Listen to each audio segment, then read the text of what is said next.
L'Hôtel de l'Amitié a abrité ce mardi 5 mars 2024 la conférence sur la mise en œuvre des projets communautaires pilotés femmes et extrémistes violents dans les 10 régions du Mali et les districts de Bamako, présidée par le ministre des Affaires religieuses et du culte en présence de Laurent Robert, premier conseiller de l'ambassade d'Amérique par intérim, organisée par Wildaf Mali en collaboration avec ses partenaires. La cérémonie qui nous réunit aujourd'hui a pour objet de partager avec nos sœurs venues du Niger et du Burkina les résultats de l'évaluation de notre programme intitulé « Compétences pour lutter contre l'extrémisme violent ». 2 grandes activités se sont déroulées au cours de ce programme. Le renforcement de capacités des femmes sur la thématique extrémisme violent et terrorisme et leur accompagnement à développer des initiatives communautaires en ce qui concerne des activités génératrices de revenus, pouvant amener les femmes et les jeunes à se valoriser et à réaliser leur potentialité au sein de leur communauté. Au cours du programme, les bénéficiaires ont développé 15 projets au niveau local.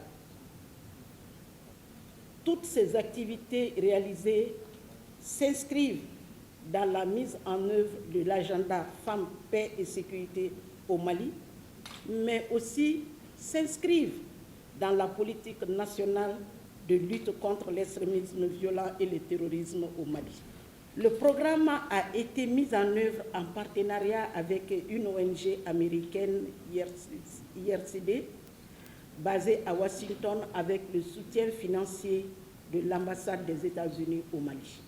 Permettez-moi de souligner que toutes ces activités ont été réalisées grâce à la clairvoyance et au soutien des autorités maliennes qui nous ont accompagnés tout au long de ce projet. Et c'est le lieu pour moi de remercier sincèrement le ministre des Affaires religieuses et des cultes pour sa présence effective à nos côtés. Qu'il transmette toute notre reconnaissance et notre gratitude à ses homologues du gouvernement qui ont de près ou de loin contribué à la mise en œuvre de ce programme.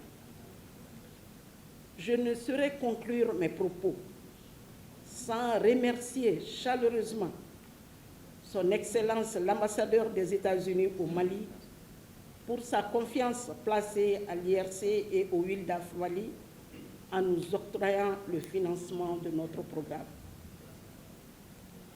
À la représentante de l'IRC, Madame Rebecca, nous adressons nos vifs remerciements pour son courage et sa détermination à être auprès de nous en terres maliennes. Sa présence atteste que le Mali n'est pas une zone rouge comme on veut le faire croire ailleurs. Le ministre trouve l'initiative salutaire et remercie Wildaf Mali et les partenaires techniques et financiers. Aujourd'hui, je me réjouis de voir que l'ensemble des femmes du Mali sont dans la salle ici représentées. Car quand vous faites représenter les religieux, les religieuses, les défenseurs et les défenseurs des droits des femmes et tous ceux qui sont sur pied dans le cadre de la défense de l'honnêteté et de la dignité humaine. Car moi, je qualifie comme ça tous ceux qui œuvrent dans le sens du développement de la femme, c'est des gens qui œuvrent dans le sens de la restauration de la dignité et de l'honnêteté de la vie humaine. Certes, on dit que l'être humain est sacré, oui. La vie humaine est sacrée, oui. Mais la femme est plus sacrée que tout ça.